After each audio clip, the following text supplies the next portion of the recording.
సరిగ్గా 5 నెలల కిందట కల్వకుర్తికి అమన్గల్ ఆ రోజు జైపాల్ యాదవ్ మీటింగ్ పెడితే వచ్చినాడు ఇట్లే లొల్లిపెట్టిరు మీరు. అయిపోయింది, గెలిచిపోయింది జైపాల్ అన్న అనుకున్నా, కానీ ఏదో మోసం జరిగింది. ఏం జరిగిందో ఎరకలేదు, కానీ నాకు తెలిసి ఏం జరిగిందంటే కాంగ్రెస్ పార్టీ అరిచేతిలో వైకుంఠం చూపెడితే మనోళ్ళు మోసపోయింది. 2 లక్షల రుణమాఫీ అంటే కొంతమంది మోసపోయినరు, బస్సు ఫ్రీ, బంగారం ఫ్రీ అంటే ఆడబిడ్డలు మోసపోయినరు, నెలకు 2500 ఇస్తా, ఎంబడే రుణమాఫీ చేస్తా, నేను నల్లమల బిడ్డను, మీ ఓన్ని పాలమూరు బిడ్డను అని డైలాగులు కొడితే మొత్తానికి మోసం జరిగింది. ఇప్పటికే బీజేపీ ఎంపీ అభ్యర్థులు ఖుల్లా చెప్తున్నారు, అబ్ కీ బార్ 400 పార్ అంటున్నారు. 400 పార్ అయ్యేది ఏందో ఎరికేనా మీకు? సీట్లు కాదు, 400 పార్ అయ్యేది పెట్రోల్ డీజిల్ రేట్లు. కేసీఆర్ ఉన్నప్పుడే బాగుండే అనుకునేటోళ్ళు మాత్రమే చేయలేవచ్చు.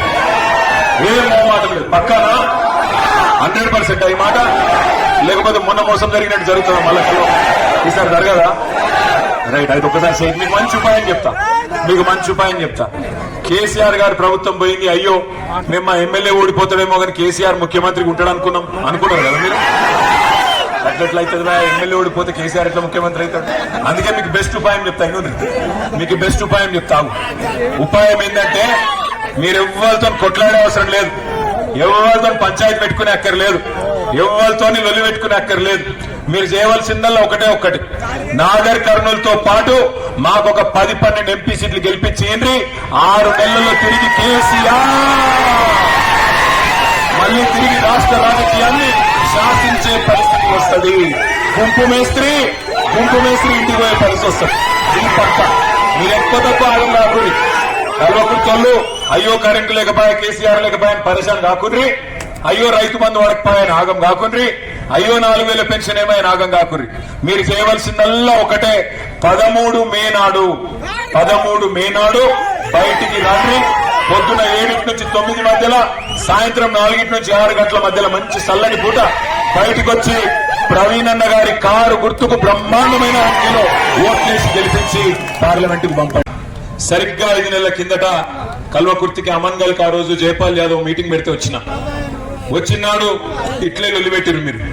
అయిపోయింది, గెలిచిపోయింది జైపాల్ అన్న అనుకున్నా, కానీ ఏదో మోసం జరిగింది. ఏం జరిగిందో ఎరకలేదు, కానీ నాకు తెలిసి ఏం జరిగిందంటే కాంగ్రెస్ పార్టీ అరిచేతిలో వైకుంఠం చూపెడితే మనోళ్ళు మోసపోయింది.